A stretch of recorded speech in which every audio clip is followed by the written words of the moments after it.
Olá, pessoal! Sejam todos bem-vindos e todas bem-vindas ao Startify. Estamos começando hoje mais um episódio. Aqui ao meu lado, o Reinaldin, é o Alan Reinaldin. Ele é especialista em comércio eletrônico, em e-commerce e consultor de empresas há mais de 10 anos. Seja bem-vindo, Alan. Eu que agradeço, Juliana, pelo convite. Um privilégio poder trocar uma ideia com você sobre comércio eletrônico. Obrigada por ter aceitado também o nosso convite. Então, me conta, você é especialista em e-commerce. Como foi isso? Como que você começou a trabalhar no comércio eletrônico? Muito interessante essa pergunta, Juliana. Eu já estou no mercado desde 2010, atuando com informatização empresarial nos três níveis hierárquicos, trabalhando com implementação de sistemas de gestão ERP, CRM, BI, sistemas de gestão estratégica. E a loja virtual, que é o comércio eletrônico, ele acabou surgindo para mim só em 2019. Que foi uma situação que aconteceu na minha carreira empreendedora, né? Eu já tive algumas empresas aí nessa jornada empreendedora e nem todas foram bem-sucedidas, né? Como é normal de todo empreendedor. E eu tinha uma distribuidora de bebidas na época que eu abri em 2015 e eu fiquei de 2015 até 2018 tentando fazer essa distribuidora ir para frente, né? Ter uma rentabilidade aceitável, saudável, para que eu pudesse trabalhar naquele negócio de forma imersiva. Mas não foi muito bem o que aconteceu. E eu fiquei até 2018 tentando alavancar a distribuidora de bebidas e eu acabei não conseguindo ter o sucesso que eu planejava, né? A rentabilidade do negócio era muito baixa. E eu acabei decidindo, tomei uma decisão na época, que foi bem na temporada de 2018 para 2019, eu tinha uma distribuidora na praia, na temporada, tocando na alta temporada, e eu lembro até hoje que em março de 2019, dia 20 de março de 2019, eu tive que devolver o ponto comercial que eu tinha. E eu olhava todo aquele estoque, né? Tinha lá mais de 30 mil reais parado em estoque que eu ia ter que trazer de volta para Curitiba. E aí eu falei, o que, que eu vou fazer com esse estoque, né? Tinha duas formas para eu resolver aquela situação.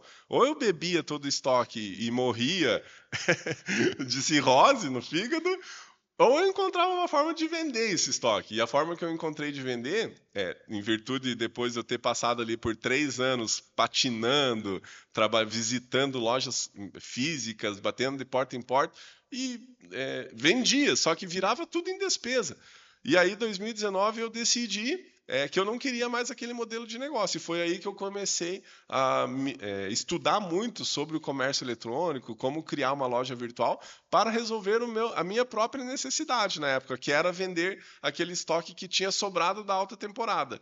Então, foi um início bem interessante, assim, que eu não tinha intuito comercial de vender uma solução de e-commerce, era mais um intuito de resolver uma dor minha, de vender o estoque que tinha sobrado da minha distribuidora de bebidas depois de eu ter encerrado um ponto comercial na alta temporada aqui no litoral do Paraná. Legal. Qual cidade que era? Foi em Guaratuba. Guaratuba. Não conheço. É, o litoral aqui do Paraná, né, tem bastante praias aqui. Uma das praias mais famosas que tem ali é Guaratuba. E eu lembro que eu aluguei um imóvel no centro de Guaratuba, assim, era um ponto muito bom, né? Era uma quadra da avenida. E eu falei, putz, aqui eu vou ganhar bastante dinheiro, né? E de fato, eu faturei muito dinheiro, mas o lucro era muito pouco, porque eu trabalhava para remunerar todo mundo da cadeia. Então, a Copel ganhava dinheiro, porque eu tinha que pagar, tinha que ter energia elétrica para gelar as bebidas. Os fornecedores ganhavam dinheiro, porque eu comprava deles à vista, né, para deixar parado no estoque para vender. A dona do imóvel ganhava dinheiro e eu ficava trabalhando para todo mundo ganhar dinheiro. E eu não ganhava, né? Então, alguém tem que ganhar dinheiro, né? Só que esse alguém não era eu, infelizmente. Então foi uma história assim bem engraçada que aconteceu. De eu ter me envolvido no comércio eletrônico para resolver uma dor específica e depois disso acabou virando uma oportunidade de negócio para eu trabalhar junto com a Reinaldin Consultoria e vender esse serviço depois para outras empresas. Então Entendi. foi uma história assim muito interessante e eu tenho como premissa sempre praticar no meu próprio negócio antes de oferecer para alguém. Então foi isso que aconteceu assim quando eu comecei a me envolver com e-commerce foi para resolver essa dor que acabou surgindo da minha quebradeira, vamos dizer assim, da praia. Interessante. Então você tinha um problema real na tua empresa de bebidas. Exato. Você resolveu sair do comércio físico para o comércio virtual. E daí você, com certeza, aprendeu muito, leu muito, foi atrás de cursos, algumas coisas nesse sentido. E daí você se tornou um expert. Exatamente, foi isso que aconteceu, né? Eu comecei a estudar muito, comecei a fazer cursos, treinamentos, ler tutoriais, passo a passo, assistir vídeos no YouTube e eu me tornei um expert, me tornei muito bom criando e-commerce. E aí depois comecei a chamar a atenção de alguns fornecedores que me vendiam bebidas. Eles começavam a ver que eu estava divulgando um site, divulgando a minha própria loja virtual, e alguns dos fornecedores começavam a me pedir como, Alan, achei legal aquele site que você criou lá do Deixe Fluir e tal. Você consegue criar um para mim? E eu falei, opa, né, tem negócio aqui. Então, além de eu criar um e-commerce para resolver a minha necessidade específica, que foi muito bem sucedido, inclusive, como eu te falei, eu tive a distribuidora desde 2015 até 2018, eu fiquei patinando. Eu vendia, cheguei a faturar R$ 300 mil por mês e eu não ganhava dinheiro. Incrível, né? Sim. Um volume de dinheiro muito grande, mas no final das contas não dava lucro o negócio, porque tinha que pagar um monte de despesa. E quando eu fui para o e-commerce, aconteceu totalmente o contrário. O meu volume de vendas caiu, só que a minha rentabilidade foi lá para cima. Porque eu vendia no preço que eu queria dentro do e-commerce. Coisas que não aconteciam no comércio tradicional. Então, eu tive esse vislumbre de visão, né, de mudar o meu modelo de negócio. E é isso que eu até recomendo para você, às vezes, que é empreendedor. Às vezes você tem um negócio muito bom, e eu vejo muitos empreendedores com negócios muito bons, só que às vezes o modelo de negócio não está legal. Então, você não precisa eliminar o negócio, você precisa, às vezes, pivotar o modelo de negócio. Sim. Então, eu saí de um modelo de negócio tradicional, onde eu fazia vendas ponto a ponto, né, porta física, batendo de porta em porta, como dizem, né, no palavreado comum, e eu saí desse modelo tradicional e fui para o digital, aonde eu não precisei mais ficar andando, né, quilômetros viajando por dia, gastando gasolina, correndo o risco de ser assaltado, de bater o carro, e eu fiquei parado e comecei a publicar os meus produtos na internet. E aí eu vendia no preço que eu queria. Então o meu volume de vendas caiu, só que a minha rentabilidade aumentou. A margem aumentou. Porque, Aumentou no fim muito. das contas, o que importa é o lucro. O que Não importa é o é lucro, exato. o que rende, vamos dizer, o que entra na empresa, não é? É, E sim é o exato. que fica como lucro. Por exemplo, alguém que esteja querendo fazer um comércio online, montar um e-commerce. Como que essa pessoa pode começar na prática a fazer isso? Pela sua experiência, vivência, quais dicas você daria? Perfeito. Bom, o primeiro passo é a empresa catalogar os seus produtos e serviços na internet. Isso é muito fácil de fazer hoje em dia, né? Existem diversas plataformas disponíveis no mercado. Eu mesmo sou especialista da Nuvem Shop, que é a plataforma líder de e-commerce na América Latina. Mas você pode usar a loja integrada, você pode usar a Tray, você pode usar a VTEX, você pode usar a WooCommerce. Existem mais de 20 plataformas de e-commerce no mercado. Então, a minha primeira dica para esse empreendedor que quer começar a se digitalizar é ele começar a catalogar os seus produtos na internet. Como? Cadastrando o produto efetivamente na internet. Então, a diferença de um produto físico, né, como uma água mineral, é que você, num produto físico, você vai ter peso, comprimento, altura e largura. Mas você também pode vender produtos digitais, que a gente chama, que não é um produto físico, né? Um produto digital, por exemplo, pode ser um e-book, pode ser um curso online, pode ser uma mentoria online, pode ser um webinar, pode ser um código-fonte, pode ser uma arte, pode ser diversas coisas. Então, a minha dica para quem quer começar no digital é não se apegue tanto à parte técnica e comece com o básico, que seria catalogar os seus produtos e serviços usando uma plataforma disponível no mercado. Legal. Considerando a questão do e-commerce, o comércio eletrônico, sabemos que existem basicamente dois tipos. Temos o e-commerce tradicional e temos a dropshipping. Nos conta um pouco sobre isso. Qual a sua opinião sobre cada um desses modelos? Qual que você acha que é o perfil de um empreendedor que se encaixa melhor para cada tipo? Legal. Essa é uma pergunta muito interessante, né? Porque o que acontece? O mercado de e-commerce, o termo e-commerce é um termo muito amplo, né? Quando a gente fala de e-commerce, a gente está falando de plataforma de e-commerce, de loja virtual, nós estamos falando de calculadoras de frete, nós estamos falando de aplicativos que vão melhorar a experiência do cliente no site, nós estamos falando de meios de pagamento. Então, o termo e-commerce é um termo bastante amplo. Dentro do e-commerce, a gente tem diversas modalidades, né? Então, por exemplo, você pode vender infoproduto, que seriam produtos digitais. Você pode vender produtos físicos, que seria uma loja virtual. E você também pode, às vezes a pessoa, né, ouviu falar esse termo que você mencionou, de dropshipping, que é um termo que muitas pessoas têm utilizado, porque é um conceito que você não precisa ter estoque. Então você trabalha com estoque de fornecedor, a tua única responsabilidade seria você criar a sua loja virtual e vender esses produtos na sua loja virtual. Então, a modalidade do dropshipping, ela tem esse conceito, que é você vender online sem ter a necessidade de gestão logística. Porque você não vai precisar despachar o produto. Quem vai despachar o produto é o fornecedor, né? É o fornecedor que você catalogou. Você não tem um estoque físico. Por Não tem exemplo, estoque físico. se você tem um estoque físico, a loja virtual e o teu estoque pessoal. Dali você é a pessoa que recebe o pedido, você é a pessoa que manda para o cliente. Há uma gestão do estoque. É importante deixar claro, né, que a gestão de estoque ele é um modelo de gestão. Não é necessariamente um requisito para você vender online. Que isso é um erro que muitas pessoas acabam se confundindo também. Por exemplo, você pode trabalhar com um modelo de gestão de estoque just in time. Você já deve ter ouvido falar nesse conceito. O que é o modelo de estoque just in time? É aquele modelo de que você não precisa ter estoque, porque o seu fornecedor tem. Então imagina que você tem o seu fornecedor lá que é uma fábrica, vamos pegar um exemplo de uma fábrica que fica mais fácil, né, para exemplificar nesse modelo. A fábrica tem o estoque. Você tem a expertise de venda. Então o que você faz? Você trabalha com o estoque do seu fornecedor. E aí, quando você vender, você vai colocar o pedido no seu fornecedor. Geralmente, né? Quando você coloca um pedido até as 2 horas da tarde ou até as 3 horas da tarde, o fornecedor te entrega geralmente no dia seguinte, quando o fornecedor tem um modelo de distribuição muito eficiente.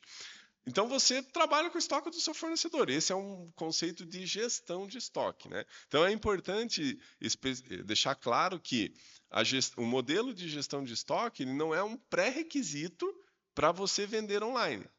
Você pode vender online mesmo sem ter estoque. Que é o dropshipping. O dropshipping é uma das modalidades, né? Sim. Então, aí dentro do dropshipping, você tem o dropshipping nacional, que seriam os fornecedores nacionais do próprio país, e você tem o dropshipping internacional, que seria daí o fornecedor da China ou de outros países. Então, dentro do dropshipping, você pode escolher por dropshipping nacional ou internacional. O internacional se popularizou muito aqui no Brasil na época do lockdown. Exato. Então, muitas empresas abriram no formato dropshipping, não é? Com a China, no caso. Muitas empresas, assim, continuam em pleno crescimento esse mercado de e-commerce, principalmente do modelo de dropshipping. Por que está em pleno crescimento, né? Se você parar para olhar em nível global, hoje você vai perceber que a China é o líder dentro do comércio eletrônico global. Hoje a China, o comércio varejista da China, representa de 50% a 70% das vendas online. Isso é na China, esse número real. Se você vai para os Estados Unidos, lá representa de 30% a 50% do varejo já é digital. Ou seja, as pessoas já estão comprando os seus produtos de supermercado no celular ou pelo computador. Aqui no Brasil, pós-pandemia, né, que é o que as pessoas falam geralmente, que, nossa, o Brasil se digitalizou 10 anos na pandemia. Sim, a gente avançou de fato, mas a gente saiu de 5% para 11%. Então, se você fazer um panorama global, né, o Brasil ainda evoluiu, mas a gente está em 11% ainda, enquanto os outros países estão em 30%, 50%. Então, isso significa dizer que uma perspectiva de faturamento no comércio eletrônico nos próximos 5 anos vai superar os 300 bilhões de reais. Então, você que é empreendedor, né, empreendedora, que deseja começar a vender online, qualquer 0 ponto percentual que você participar desse volume de dinheiro, já é muita grana. Então, justifica você ir para o digital. Sim, Mesmo que não dê certo, só pelo fato de você aprender. Só pelo fato de você aprender, você já vai descobrir um novo conhecimento, você vai expandir a mente e, como Einstein já dizia, né, uma mente que se expande jamais volta ao tamanho normal. Então é sempre desafiador e eu recomendo para todos, todos os empresários e empresárias que comecem a investir no seu posicionamento digital, seja vendendo produto físico ou seja vendendo produtos digitais, o infoproduto. que seria um infoproduto, por Isso. exemplo. É interessante você falar isso do percentual. Por exemplo, o Brasil era uns 5% de comércio eletrônico. Com a pandemia, dobrou. Mais Dobrou. que dobrou, foi para 11%. Então, existe uma fatia gigante aí para ser explorada ainda no Brasil. Embora, comparando com a China, sejamos muito pequenos, porque de 11% aqui de comércio eletrônico e na China são De 50%, 50% a a 70%. 70%. É muita coisa a diferença. Eles são pelo menos 5 vezes maiores que nós, brasileiros. Mas a gente, quando pensa que isso é uma expectativa de crescimento, porque a tendência é cada vez mais estarmos online, não é? Por exemplo, tendências de moradias. As moradias estão trazendo tudo para dentro do condomínio, por uma questão de segurança, etc., comodidade, não é? A rotina é cansativa. Chegamos em casa, é tão bom ter um supermercado ali no andar de baixo, né? Não sei se você já vivencia isso. Onde eu moro é assim. Então, eu tenho um supermercado ali à mão. Já aconteceu de algumas vezes no final de semana, eu estar cansada, eu não quero sair, ou o supermercado já está fechado, já passa das 11 da noite, eu tenho ali um supermercado no próprio condomínio. Né? Não é um supermercado, é um mercadinho, né? Eu sei. Não é algo grande.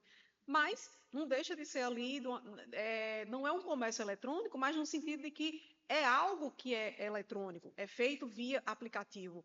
Então, essa sensação de que cada vez mais conectados estaremos. Então, do mesmo jeito, muitas vezes eu prefiro não sair para adquirir alguma coisa, mas eu adquiro online. Então, a gente tem de 11% até chegar, vamos dizer, aos 50% no mínimo da China, temos aí 40% de expansão. Então, é muito mercado para poder explorar. Então, o Brasil é um bom solo fértil, não é? Para fazer o e-commerce, eu considero. Qual a sua opinião? Exato, né? O foco do comércio eletrônico é o Brasil nos próximos anos. Justamente por esse percentual de market share ser bastante baixo, né, em termos de representação global. Sim. Então, o foco do e-commerce é o Brasil nos próximos anos. Brasil e América Latina. Então, realmente, né, é aquele negócio, né? O e-commerce ele já não é mais um futuro, ele já virou realidade. Sim. E as empresas precisam começar a se adaptar a usar essa estratégia. Sim. Porque eu percebo também que muitas pessoas acabam tendo bastante medo de ir para o digital, porque eles falam que não entendem muito de internet, não tem conhecimento técnico. Mas, na verdade, né, você não precisa ter o conhecimento técnico para você começar a vender online. O que você precisa fazer, o que as pessoas precisam fazer de fato para vender online, é começar a usar a tecnologia. A tecnologia já existe, já está aí para todos usarem. Só que as pessoas não usam. Esse é o problema, né? Então, quando as pessoas começarem a se aderir mais à tecnologia, a usar mais a tecnologia, aí esse mercado ele vai evoluindo aos poucos, né? Só que a gente está evoluindo muito aos passos lentos. Então, a gente tem um tamanho de mercado muito significativo nos próximos anos, só que a evolução desse mercado está muito devagar. Então, o nosso papel aqui é justamente tentar tirar esses paradigmas, né, de limitações, vamos dizer assim, de crenças limitantes, que as pessoas acham que para vender online tem que ter bastante conhecimento técnico, tem que entender de tecnologia, quando na verdade as pessoas só precisam usar a tecnologia. Sim. Isso é que eu enxergo, né, do Sim, mercado eu digital. concordo. E porque muitas vezes a empresa ela precisa ter uma parte física, mas isso não impede que essa mesma empresa tenha também um braço digital. Às vezes o negócio ele é muito vendido, vamos dizer, no relacionamento pessoal, mas isso não impede de ter um braço na internet. E algumas vezes a empresa é só digital. De qualquer forma, o e-commerce está presente nas empresas, não é isso?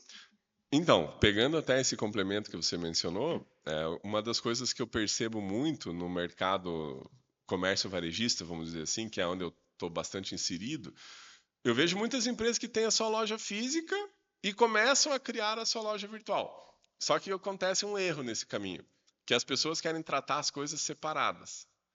E se você parar para olhar os grandes varejistas, né, não vou fazer merchan aqui para não fazer propaganda de graça para os outros, mas assim, se você olhar os grandes varejistas hoje, você percebe que a loja online já está integrada à loja física. Então, às vezes você vai comprar um fogão, por exemplo, aqui num grande varejista, e você vai entrar lá na loja física, vai escolher o fogão, vai palpar lá, vai escolher as bocas, vai abrir o forno, vai ver, né, o tamanho de todos os atributos que você entende ser relevante para tomar a decisão de compra. E aí o que vai acontecer? Decidiu comprar. O que o vendedor vai fazer? Ele vai entrar no site da empresa, vai selecionar o produto que você escolheu na loja física e vai mandar o link para você finalizar a compra no site, dentro da loja física.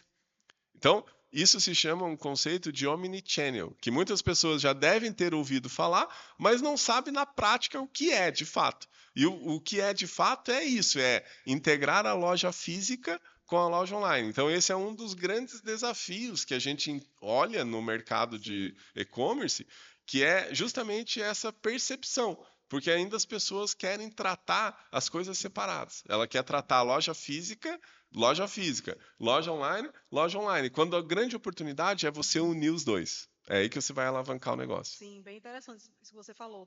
Porque termina, como a tecnologia está em tudo, em quase tudo, e vai chegar a tudo, a tendência, é um caminho sem volta. Não temos mais como voltar ao período que a gente não usava tanta tecnologia. Então, com certeza, vamos dizer assim, que às vezes a empresa não é puramente e-commerce, mas ela tem alguma situação em que ela está ali com aquele comércio eletrônico, nem que seja, por exemplo, um pagamento via aplicativo. O estoque ela tem no aplicativo, né? Às vezes eu quero saber se naquela loja física tem aquele produto. Às vezes eu também entro no aplicativo e sei se tem, não é? Não necessariamente só o e-commerce por e-commerce, né? O estoque físico com o pedido pelo computador e o recebimento em casa, mas também esses outros braços, não é isso? Então, Exato. é bem ampla essa questão do e-commerce como comércio eletrônico, né? Tem várias vertentes. Você acredita que, por exemplo, o mercado de e-commerce já está saturado em países assim que já estão à frente da gente, por exemplo, China? O que você acha sobre Não, isso? eu acredito que o mercado de e-commerce é um mercado promissor, né? Um mercado que está crescendo, em pleno crescimento, e é um mercado muito novo ainda, se você parar para olhar, né? Então, ainda as empresas, falando do Brasil especificamente falando, porque o resto do mundo a gente conhece por estatísticas, né? Mas a gente não sabe de fato como que é o dia a dia lá na China, né? Nunca fui para a China, então eu não sei como é que é lá. Eu sei os dados porque eu acompanho alguns indicadores, mas eu não sei, eu não conheço o mercado local da China. O que eu consigo falar é do Brasil, né? Então, o Brasil, ele está na bola da vez dentro do comércio eletrônico global. Por quê? Porque aqui a gente tem fornecedores, né? A gente tem muitas indústrias no Brasil e que podem virar fornecedores de dropshipping internacionais, inclusive. Sim, Então, só que hoje o que o brasileiro faz, né? Ele acha que só precisa comprar produto de fora. Mas por que ele não exporta o produto aqui do Brasil? sim, Então as empresas não têm essa mentalidade, né? E eu converso às vezes com grandes empresas, fabricantes, por exemplo, que a gente vai apresentar o conceito de e-commerce para eles, eles dizem não. Eles fecham a porta na cara dura. Eles fecham a porta. Por quê? Porque eles entendem que o comércio eletrônico ele se aplicaria necessariamente à venda para o consumidor final apenas. E nem toda indústria vai querer rodar uma fábrica de produção para vender uma garrafinha de água, né? Ela quer vender pallets de água, ela quer vender carretas de água. sim. Então, vender uma garrafa de e-commerce, de uma garrafa de água pelo e-commerce para uma fábrica, realmente não é interessante.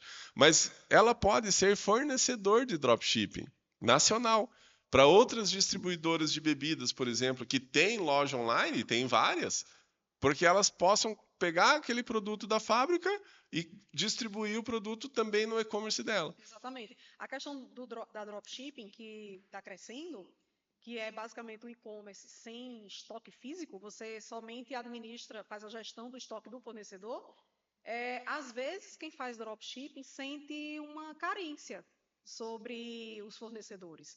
Por exemplo, durante muito tempo ficou só praticamente com o fornecedor da China, mas pelas questões alfandegárias, então fecharam-se mais, né, as portas. Então há um olhar mais para o comércio de dropshipping nacional.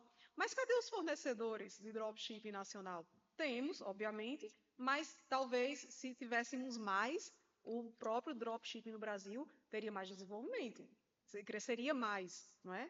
Teríamos mais fornecedores. Então, talvez, como você acabou de falar, em vez de vender para pessoa física, vender para pessoa jurídica, então talvez seja um campo para se explorar, ser um fornecedor de pessoa jurídica, dropshipping. E esse é um trabalho que eu mesmo particularmente estou desenvolvendo, né? Hoje a gente tem falado com muitas indústrias para que essas empresas virem fornecedor de dropshipping nacional. Porque a gente tem um leque muito pequeno ainda de fornecedores nacionais, que são fornecedores de dropshipping, no caso nacional. Hoje, por exemplo, a gente está falando em torno de 700 empresas, quando no Brasil tem 21 milhões de empresas, se não me engano, né, pela estatística lá. Então, quer dizer, é um mercado, né, em pleno Sim. crescimento, um mercado muito promissor. À medida que as empresas vão aderindo a esse conceito, as vendas vão aumentando, a capilaridade de distribuição vai melhorar, o sistema logístico vai melhorar, o sistema de marketing vai melhorar, tudo vai melhorar. À medida que as empresas começam a usar mais essa tecnologia. Então, é um desafio que a gente mesmo está trabalhando no momento, que é positivar fornecedores para eles serem fornecedores de dropshipping nacionais. Legal. Nacional, no caso. Sim, eu concordo, eu acho que falta mesmo. Quais gargalos que você consideraria dentro dessa questão de e-commerce? O primeiro gargalo é a união da loja física com a loja online, que é o Omnichannel, né? Esse é um primeiro gargalo. O segundo gargalo que eu vejo muito também acontecendo é o frete. Então, a empresa ela cria uma loja virtual e ela não oferece muitas opções de envio disponíveis na loja. E isso acaba gerando um gargalo no processo de compra, porque quem paga o frete, no final das contas, é o cliente final. Então, se você não apresenta muitas opções vantajosas de envio, ocorre que o cliente às vezes vai adicionar o produto ao carrinho e não vai finalizar a compra, porque às vezes o frete não está competitivo. Então o frete ele é um segundo gargalo de compra, né? Muito assim claro e nítido que é um problema aqui no Brasil principalmente. O terceiro gargalo é a capacitação das pessoas, né? Então as pessoas elas simplesmente querem criar uma loja virtual e vender. Só que ela não quer trabalhar, ela não quer fazer post, ela não quer fazer conteúdo, ela não quer fazer collab, não quer fazer reels. E aí o que acontece, né? O e-commerce também não vai funcionar sozinho. Você precisa ter um movimento ali dentro do seu perfil. Perfil do Instagram, perfil do Facebook, do TikTok, daí vai depender da rede social que você que está o seu público. Mas esse é um terceiro gargalo, que é a ausência de conhecimento. Então as pessoas ela cria a loja virtual e aí e agora? O que eu tenho que fazer para vender? Ela não sabe o que fazer para vender. Por quê? Às vezes ela só se preocupou em contratar esse serviço de algum especialista. Né? Por exemplo, nós aqui da Reinaldinho Consultoria, a gente tem por premissa capacitar o gestor para que você, Juliana, aprenda os conceitos relevantes dentro do e-commerce. Por exemplo, SEO. Eu vejo um monte de e-commerce que não tem o SEO implementado. Eu vejo um monte de e-commerce que não tem um layout adequado. É um layout feio e ela quer vender. Né? Aí a gente faz a analogia com uma vitrine de uma loja física. Você vai comprar pão numa panificadora. Você entra numa panificadora, a vitrine está cheia de mosca dentro do lado da estufa do pão. Você vai comprar o pão? Certamente não vai comprar o pão, a não ser que você seja relaxado e porco, né? Mas se for o cenário contrário, você não vai comprar o pão, você vai dar meia volta e vai procurar outra panificadora. Isso acontece na loja online, a gente pode fazer a mesma analogia. Então a pessoa ela cria uma loja virtual, não tem um banner profissional, não tem um layout intuitivo e ela quer vender. Então, essa falta de capacitação, ela também é um grande gargalo dentro do e-commerce. Sim, interessante. Nos fala um pouco sobre essas métricas, SEO, CRM. O SEO ele é uma técnica de indexação orgânica, né? Search Engine Optimization. Então, se você traduzir para o português, seria engenharia de otimização para a rede de pesquisa. Isso é o SEO. Geralmente, o SEO ele é estruturado em H1, H2, H3, H4, vai até o H8, que são as linhas de indexação do site, né? Por exemplo, o H1 ele é o título do site. Quando você entra no Google e coloca lá, quero criar um e-commerce, daí vão aparecer vários anúncios, vai aparecer uma linha azul grande assim no Google. Essa linha azul que aparece na rede de busca do Google, ele é o H1. O H1 ele é a principal linha de indexação do site, é o H1, que é o title que a gente fala, que é o título do site. Então, quando você vai preencher o seu e-commerce, você tem que colocar a principal palavra-chave no H1. E às vezes eu vejo isso todos os dias. Empresas que não preencheram H1 com o termo de pesquisa. Então esse é o primeiro ponto, né?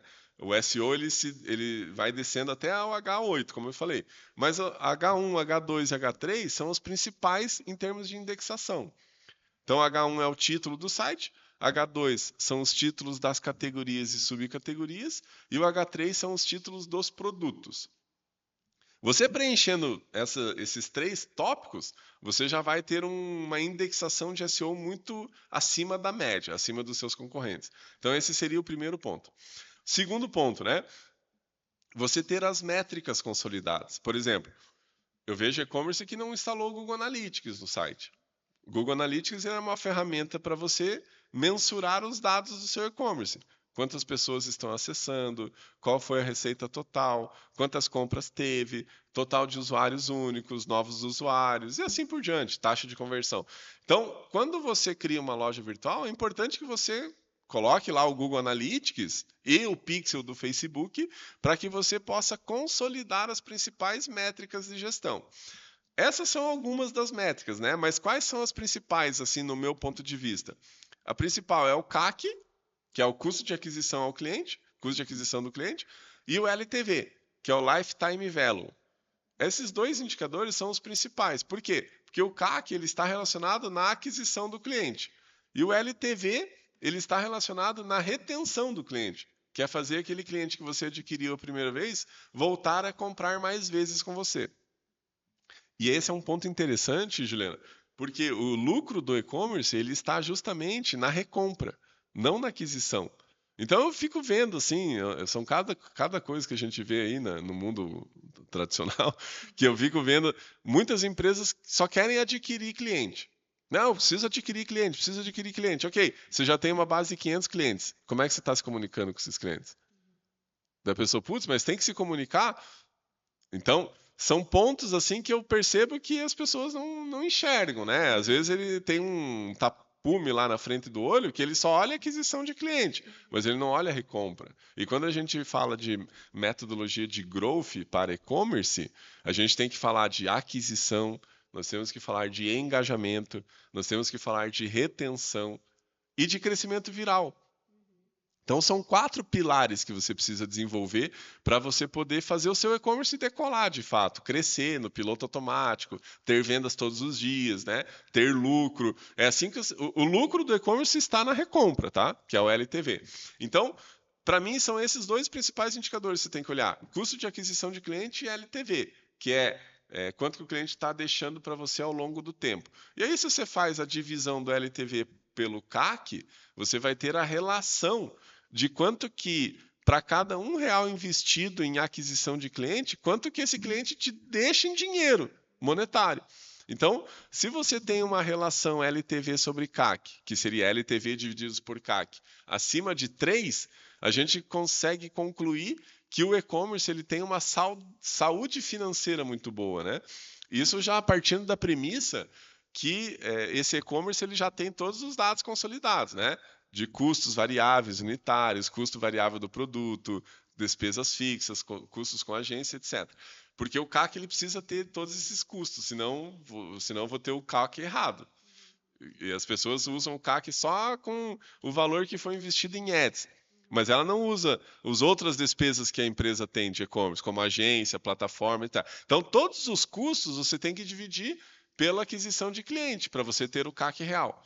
Se você tem esses custos bem configurados e você tem uma relação de acima de 3 no LTV sobre CAC, a gente consegue concluir que esse e-commerce ele é saudável financeiramente. Então, são alguns dos indicadores, né? LTV sobre CAC, CAC, taxa de conversão é muito importante também, que significa a quantidade de pedidos que você teve dentro de uma quantidade de acessos no site. Então, se você tem 100 acessos e você teve uma compra, sua taxa de conversão é 1%.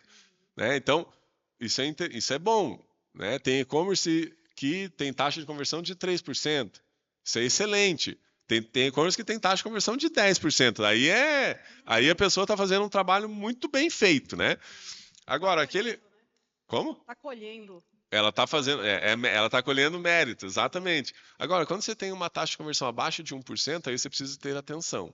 Porque a página de destino às vezes não está boa, você tem algum gargalo no frete que não está deixando o seu cliente finalizar a compra, não tem uma vantagem competitiva de frete, não tem aplicativos que sinalizem para o cliente aumentar o ticket médio, como o aplicativo para comprar junto. Compra água mais um suco. Então, você pode ter aplicativos para também melhorar o ticket médio na hora do cliente estar finalizando a compra. Alguns são vários indicadores, né? Mas LTV, CAC, taxa de conversão, indicador de recompra, são alguns dos indicadores que eu costumo olhar, né, para entender se esse e-commerce tem... Na plataforma tem tudo isso. Por exemplo, na Nuvem Shop tem tudo isso. Esse estudo, por exemplo, quem entrou... quem deixou no carrinho, não foi até o final, por exemplo. Quem vai te dar essas informações são as ferramentas de gestão de e-commerce, né? Por exemplo, o Google Analytics, você consegue configurar um público personalizado para saber quantas pessoas que abandonaram o carrinho, por exemplo. Então, a Nuvem Shop, ela, assim como outras plataformas, ela vai te proporcionar, sim, alguns relatórios, só que é importante que as pessoas entendam que a plataforma de e-commerce, ela tem por objetivo principal apresentar para você 4 principais pilares. Primeiro, usar um layout intuitivo de alta conversão. Então, isso é a premissa da plataforma. Exatamente, porque muitas vezes a forma de você sair, na hora você entrou, você gostou do site, você se interessou pela compra, você clicou, mas a forma de você finalizar aquilo ali é de um jeito que você se cansa e você desiste. Não é? Exato. Então, às vezes, o layout não está intuitivo, né, para a navegabilidade do cliente. Aí não segura até o final. Então, aquelas gateway, aquelas coisas todas, então a pessoa termina que abandona aquele carrinho. Exato, né? Só que aí o que acontece? Quando a pessoa entra para o mercado e-commerce, ela acha que a plataforma que ela vai usar, ela tem que resolver tudo para o cliente, para ela, no caso, como empreendedora ou como empreendedor. E, na verdade, é um erro também, porque a plataforma de e-commerce ele tem que te entregar o seguinte, a parte de layout tem que ser robusto, tem que ter uma tecnologia por trás, um layout de alta conversão, mobile first, que é um layout sempre pensado em primeiro no celular, depois no computador. Então, isso é o primeiro pilar que a plataforma de e-commerce tem que te proporcionar. Um layout intuitivo pensado em mobile first, que é pensado sempre em primeiro no celular. Segundo, um cadastro de produtos intuitivo com SEO friendly, que a gente chama. Eu estou falando uns termos em inglês aqui para ficar bonito, né? Para a gente ser chique. Então, quando você vai cadastrar um produto com uma tecnologia de SEO friendly, que seria o SEO amigável, a própria plataforma ela já foi pensada para melhorar a sua indexação online. Então, quando você preenche lá o nome, cadastra um produto, melhor dizendo, com o termo de pesquisa que o cliente usa e não como você chama o produto dentro da sua empresa, você vai se tornar relevante para a pesquisa. Você diz a descrição do produto. O nome do produto, estou dizendo. Não estou nem falando da descrição, falando do nome. Só o nome do produto para chamar a atenção quando você digita lá no Google, por exemplo. Exato. Por que o nome? Porque o nome ele entra lá no SEO, H1, H2 e H3. Você lembra que eu falei do H1? Então, o nome é o título. Então, a principal linha de indexação de um site é o título. É o título do site, o título das categorias, o título dos produtos. Então, quando o empreendedor entende esse gatilho, ele sai na frente de muitos outros empreendedores. Ou seja, a forma que ele disponibiliza os grupos e os subgrupos dos produtos e a forma que ele coloca o nome no produto. Exato, é na forma como ele cadastra o produto efetivamente. Porque às vezes, por exemplo, você vai pegar um empreendedor lá que vende produto capilar, certo? Os produtos para cabelo têm uns nomes diferentes, né? Health, não sei o que e tal. Só que o cliente procura shampoo, Sim. shampoo hidratante. Ou seja, normalmente quando você cadastra um produto, a gente percebe que lá fica o nome que o fornecedor conhece. É mais ou menos um código. Exato. Mas não pode jamais deixar como um código. Tem que ser realmente um nome atrativo. O nome como realmente ele vai ser chamado por quem está procurando por Por quem está procurando. Então, quando o empreendedor entende esse mecanismo, ele já sai na frente de muitos outros empreendedores digitais. Quando a gente coloca lá no Google para encontrar alguma coisa, a própria internet já localiza pelo tag, deve ser tag o nome disso. É pelo SEO, pelo título Sim. do produto. Porque isso daí é o seguinte, isso que você falou é o mecanismo, é o algoritmo do Google, ele funciona assim. Qual que é o algoritmo do Google? Ele não quer que o usuário perca tempo. Ou seja, você como usuário entrou na rede de pesquisa do Google, fez uma pesquisa, o Google vai fazer uma varredura nos trilhões de sites que tem na web e ele vai ranquear aqueles que tiverem o termo que o cliente está usando. Exatamente. Porque não basta a gente estar na internet, tem que ser encontrado na internet. Claro, você está na internet, né? Mas não adianta nada, você tem que ser visível na internet. Porque é como você coloca no mundo real uma loja em que ninguém localiza porque é numa rua tão distante da rua principal e é tão escondido, não tem uma placa, por exemplo, exagerando, né? É do mesmo jeito. Então, na internet, você está lá na internet, mas você não é localizado. Então, é mesmo que você não está, é quase a mesma coisa. Exato, e essa daí é a segunda premissa que eu estava falando para você. Então, a primeira é ter um layout robusto pensado no celular. Segundo, é ter uma funcionalidade de cadastro de produtos com estratégia de ranqueamento orgânico já parametrizada na própria ferramenta, na própria plataforma. Terceira funcionalidade por premissa da plataforma de e-commerce que tem que te fornecer opções de envio.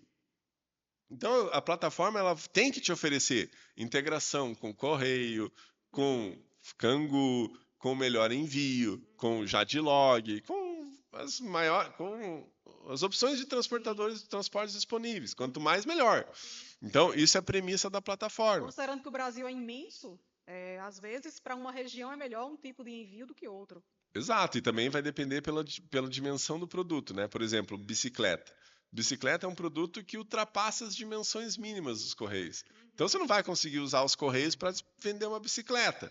Você vai precisar ter uma transportadora. Então a plataforma ela tem que te dar essa solução já na plataforma. Isso é a solução da plataforma. Aí, por fim, que seria o quarto tópico, seria as opções de meio de pagamento. Então, a plataforma ela também tem que te oferecer para você poder vincular o checkout do Mercado Pago, do PagSeguro, do PayPal, do Wirecard, qualquer que seja que você, como empreendedor, deseja usar. Então, isso são os 4 pilares que uma plataforma deve oferecer para o empreendedor. Tudo que vier depois ou acerca desses conhecimentos são aplicativos que vão melhorar a usabilidade a experiência do cliente. Vai melhorar a experiência do cliente, a usabilidade do cliente, a taxa de conversão, o ticket médio e assim por diante, que vai te ajudar a melhorar as suas principais métricas de gestão. Sim, temos que pensar o seguinte, quando pensamos no e-commerce, comparando com um comércio físico, o que fazemos no comércio físico para atrair a atenção de uma pessoa que vai passando? O que a gente faz no comércio físico para ser lembrado quando alguém precisa do nosso produto ou serviço? Então, na internet, é semelhante. O que eu tenho que fazer para ser visto na internet? Então, as métricas. O que eu tenho que fazer para que a pessoa queira ficar na minha loja? Uma plataforma robusta vai me dar uma boa visualização, principalmente se for no celular, como você comentou, que é o primeiro olhar. Porque tudo é no celular, praticamente. Exato. 80% dos acessos à internet são feitos pelo celular. Eu conheço gente que não tem nem computador. Não, usa o celular. E esse é um ponto importante que você falou. Se você for parar para olhar panorama brasileiro, a maioria dos brasileiros eles não tem um celular bom e não tem internet boa. Então, e a gente está falando justamente o contrário, né? Que você tem que ir para o celular. Então, isso é um ponto que eu vejo também, assim, empreendedores que querem começar a ir para o digital, só que ele tem um computador de 2008. Meu amigo, como que você vai fazer rodar um negócio Não desse? comporta Não as dá. exigências para 2024, vamos dizer. Exato. Então, o mínimo que o empreendedor precisa ter, né, para poder fazer uma boa gestão no digital, é ter um computador bom. Se você não tem capacidade de ter um computador, então vai ter que ter pelo menos o celular, Uhum, né? Então, sim. ter um celular bom, que, né, tenha um acesso à internet rápido, que tenha memória para você gravar, porque isso é um problema. Eu falo com muito empresário e isso é um problema real, né? Eu tenho que entrar numa reunião com o cliente, só que o computador dele é de baixa memória, trava, é lento. E aí eu tenho 1 hora para fazer uma reunião com o cliente. Uhum. Às vezes eu perco 30 minutos para ele ligar o computador. Nossa. Então são coisas assim que a gente acaba entendendo, né, no percurso, que Uhum. são fatores que acabam gerando esse indicador É, negativo, né, de ou seja, esse básico tem que ser popularidade. lembrado também. O próprio hardware tem que ser lembrado também, porque muitas vezes ficamos Ferramenta. na ferramenta, não é? Muitas Exato. vezes ficamos, não, a métrica, o CEO e etc., a plataforma robusta, etc., mas e o hardware? Vai comportar tudo isso? Isso é uma queixa dos empreendedores, que às vezes ele está tentando entrar no site, daí ele fala: Nossa, mas meu site está lento. Não é que o site está lento, é que a sua internet é ruim. E aí está demorando para abrir. Mas não é porque o site está com problema. Então, isso acaba gerando até uma tomada de decisão errada, porque uma coisa que era para ele se preocupar em marketing de conteúdo, por exemplo, que é o que, né, a pessoa precisa fazer depois de criar uma loja virtual, ela tem que fazer conteúdo, seja mostrando a cara ou não, tanto faz. Uhum. Cada um vai escolher o que for conveniente para ela. Agora, às vezes ela não faz isso porque ela está preocupada porque o site dela está demorando para carregar. Mas não é porque o problema está no site, é porque o problema está na ferramenta dela. Então ela não investe na ferramenta e, por conseguinte, compromete o sucesso do negócio. Isso mesmo, perfeito. Alan, muito legal o nosso bate-papo. Eu estou adorando, mas infelizmente vamos ter que acabar. Mas fazemos uma próxima, uma continuação dessa conversa, que se formos, não vai ter fim, não é? Porque, O assunto é enfim, longo. o assunto é bem longo, é bem profundo. É bastante Mas informação. muito legal. Você quer deixar alguma mensagem final, algum comentário? A minha mensagem final é assim, né? Se você acha que esse tema é para você, faz os comentários aqui no vídeo aqui, que depois a Juliana a gente vai mediar todas essas perguntas Legal, e a gente vai responder individualmente para você. legal. A minha mensagem final as empresas precisam começar a usar essa ferramenta de e-commerce, seja para vender produto físico ou produto ou serviço também. Sim. Por exemplo, você é advogada, né? Uhum, Você também pode ter um e-commerce uhum, de venda de serviço. sim. Claro que salva as peculiaridades, né? O estatuto da OAB lá tem alguns requisitos Exigência, que não sim. pode marketear e tal, mas tudo é possível de vender. Então, o teu trabalho, por exemplo, de advogado, e deve ter outros aqui também assistindo, você pode fazer um e-book, um livro digital. Advogado não pode vender, né? Não pode vender, né? Pelo estatuto. Não, pode sim, é mais uma questão assim de a forma de abordagem. O que a É OAB isso. vem caindo em cima da classe é a questão de abordar. A questão de como você aborda, como você chega ao futuro possível cliente. Né? Então, e aí pegando esse exemplo que você está falando, qual que seria uma ideia, né? A Juliana, a doutora Juliana, tem um e-book. Aí nós vamos disponibilizar esse e-book para quem quiser acessá-lo.